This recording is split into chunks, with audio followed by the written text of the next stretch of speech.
So welcome to the Enterprise AI track. I hope all of you are excited to hear what we have lined up for you. My name is Surbhi Kaul, and I'm the Chief Operating Officer at a company called Nile Secure. We do networking as a service, and I also teach product management at UCLA Anderson School of Business. And prior to that, I've spent a decade at Google, some time at Juniper Networks, Cisco, a few logos.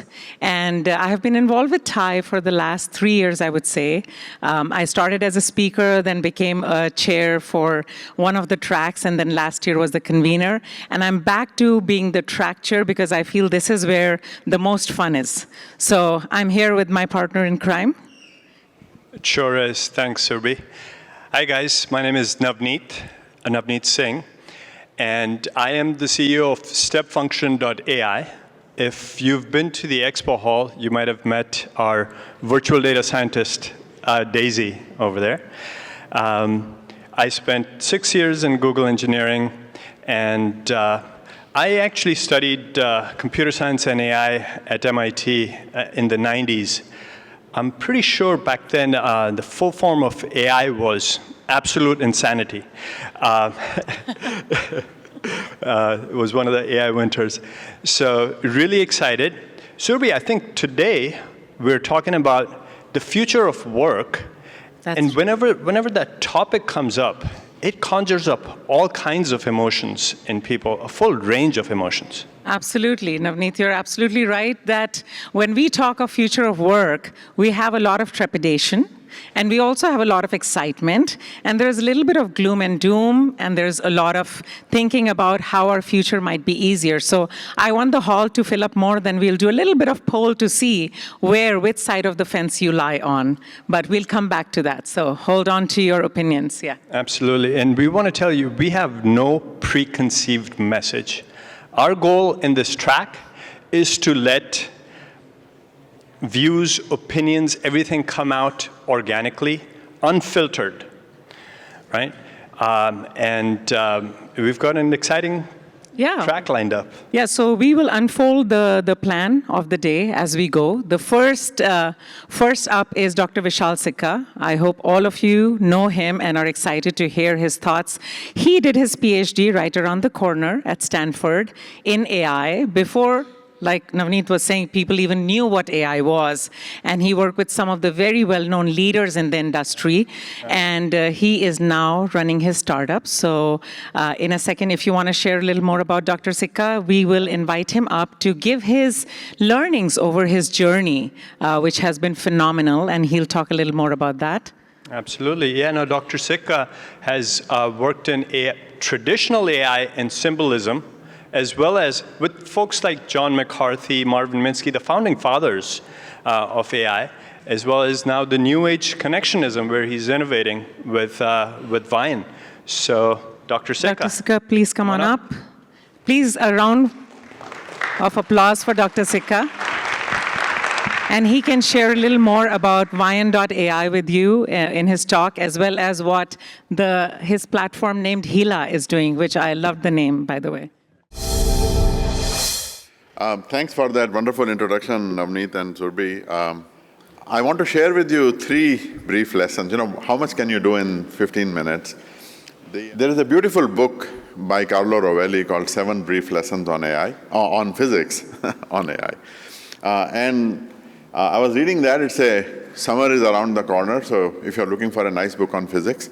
And so every time I've been around the field for more than 35 years, and every time I talk about AI, I try to condense it. Here it's just 15 minutes, so I thought I'll share with you 3 lessons.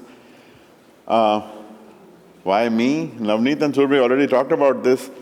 One interesting thing, back in 1990, I was a fresh undergraduate about to start my PhD at Stanford. That summer of 1990, it was a memorable summer. Just down the street here on Great America, Bowers Avenue, I spent at Intel. Intel used to have an AI lab in August of 1990, if you can believe it. There was a team that had built a very elaborate probabilistic network, Bayesian network, to predict when a manufacturing machine was going to fail. And there was another team led by my brother, which had built a neural network to do the same prediction. And his system used to have deadly accuracy, but nobody had any idea why it was working. And this other team had built this elaborate Bayesian probabilistic network in consultation with dozens of process engineers of Intel. And everybody swore that it was the right set of probabilities and everything, and it would not work right. And so this was a big mystery. So my boss asked me to see if there was a way to go from one of these techniques to the other.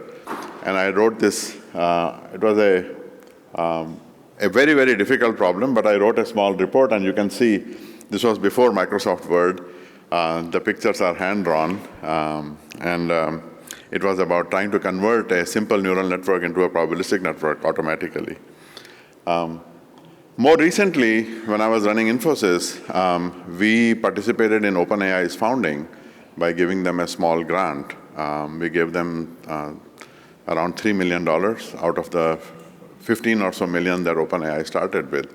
Most people don't know this, that Infosys was actually, together with Amazon, the only company involved in the founding of OpenAI.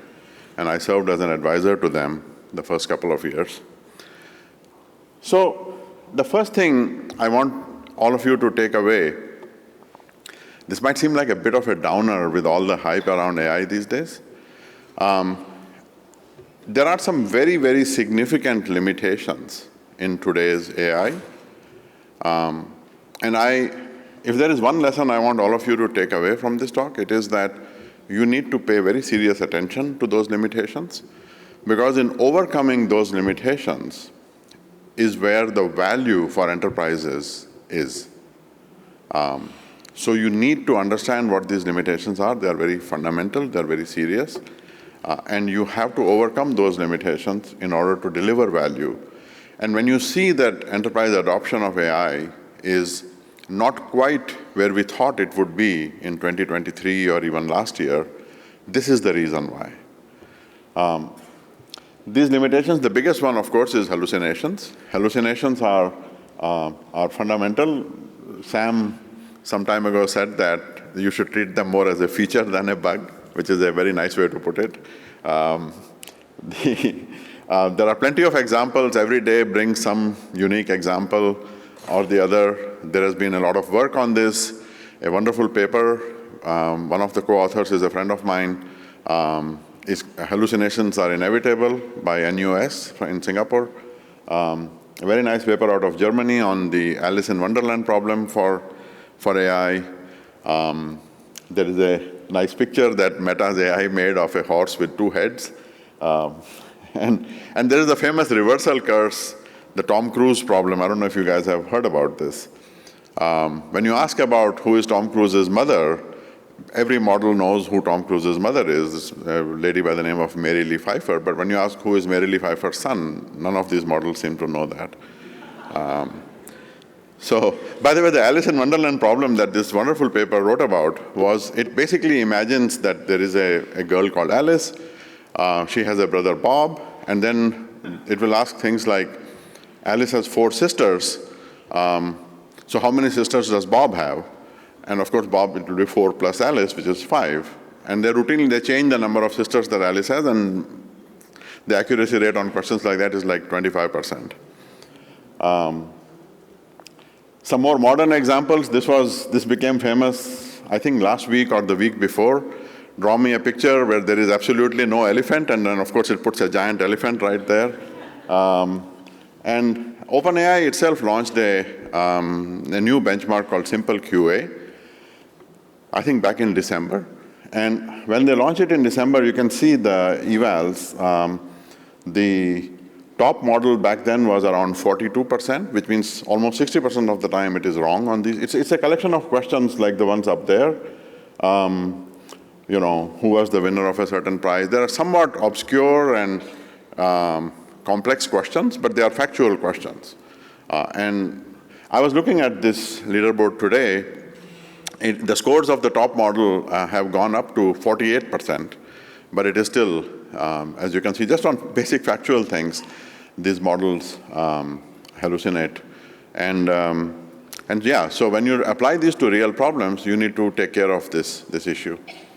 The other one, of course, is power. I think you have all seen this the power consumption challenge in AI. DeepSeek dramatically lowers this.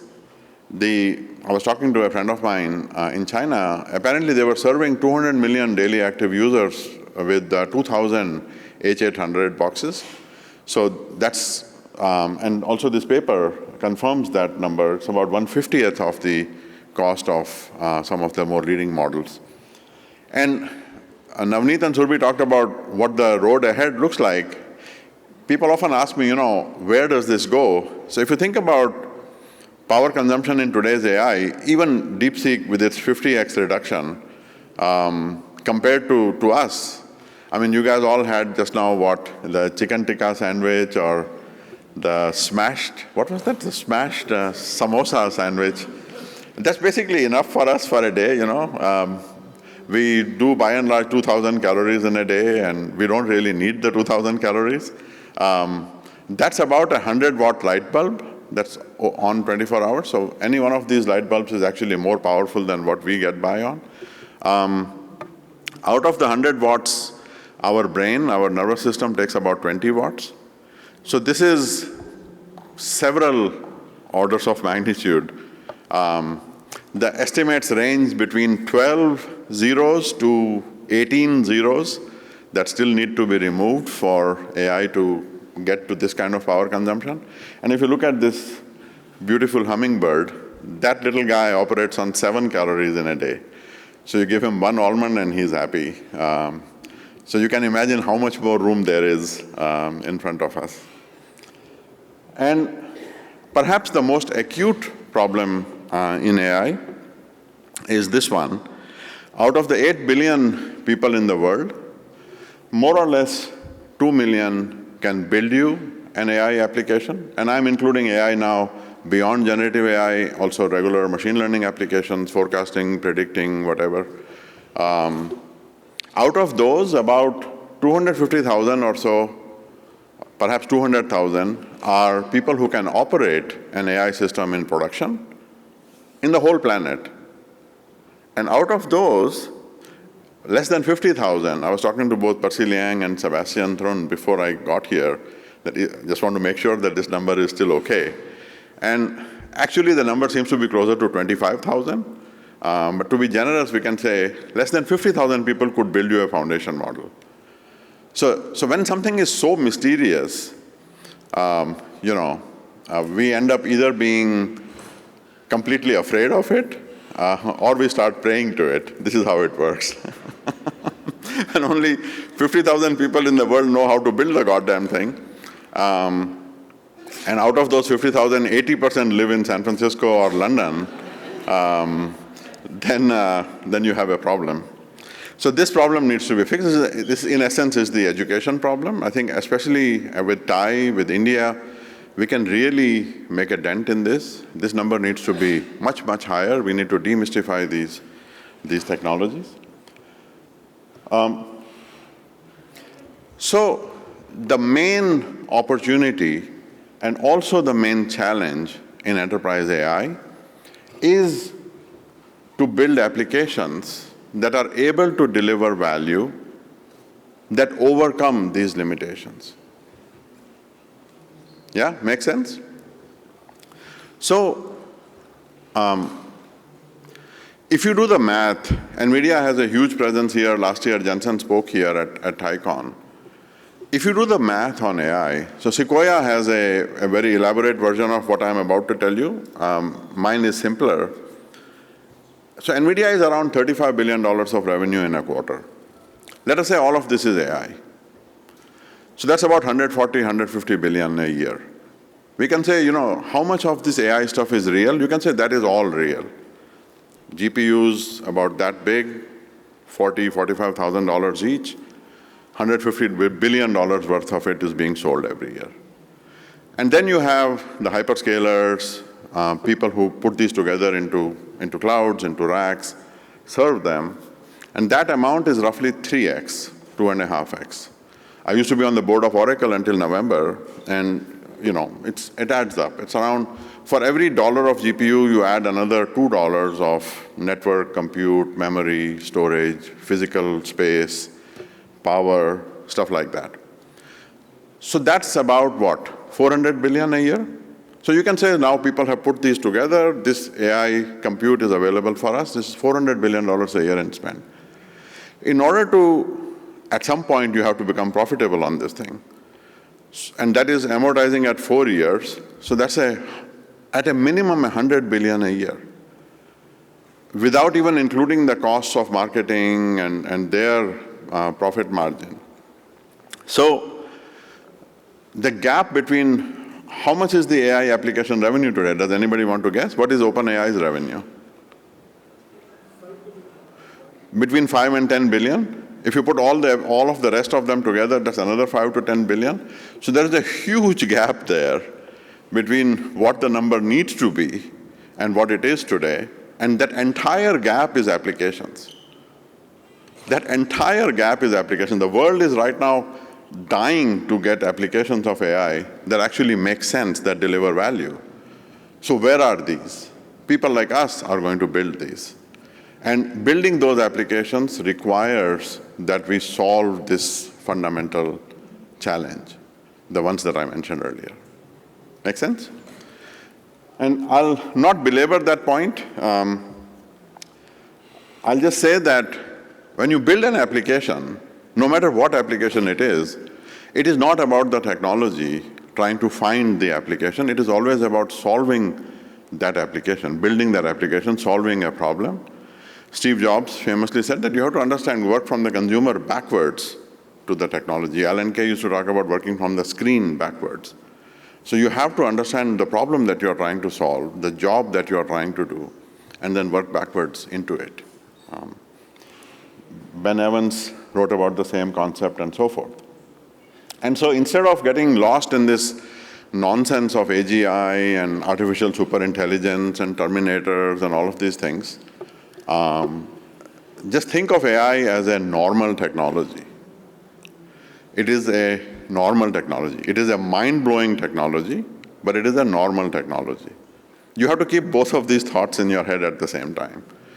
That, yeah, the fact that I can run DeepSeek on my MacBook and basically get it to, I had a funny experience with a very distinguished person. I'm not going to name that person so that I don't embarrass him.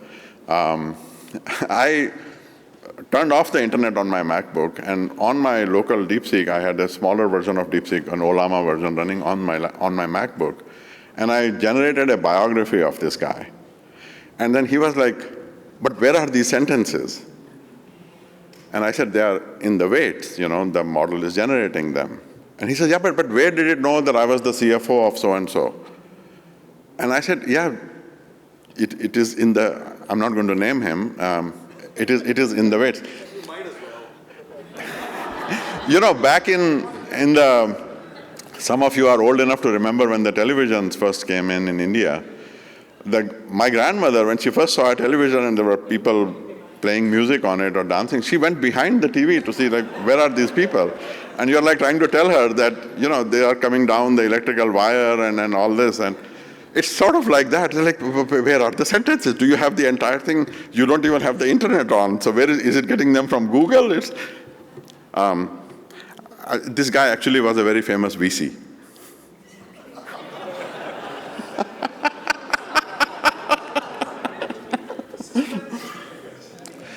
Arvind, who's a professor at Princeton, is writing this beautiful book called AI as a Normal Technology. It is like having Google in a kind of an approximate version of Google in your laptop. That's what, a good way to think about this is. It is not always accurate, it hallucinates, but it's basically like a compressed collection of the world's knowledge bundled together in 70 billion parameters or 500 billion parameters or whatever, with all of these functions that generate sentences from there.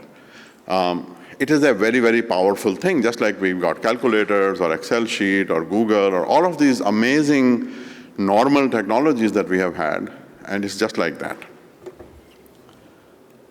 So that brings me to my final point. For all of you, you have to understand the limitations of this.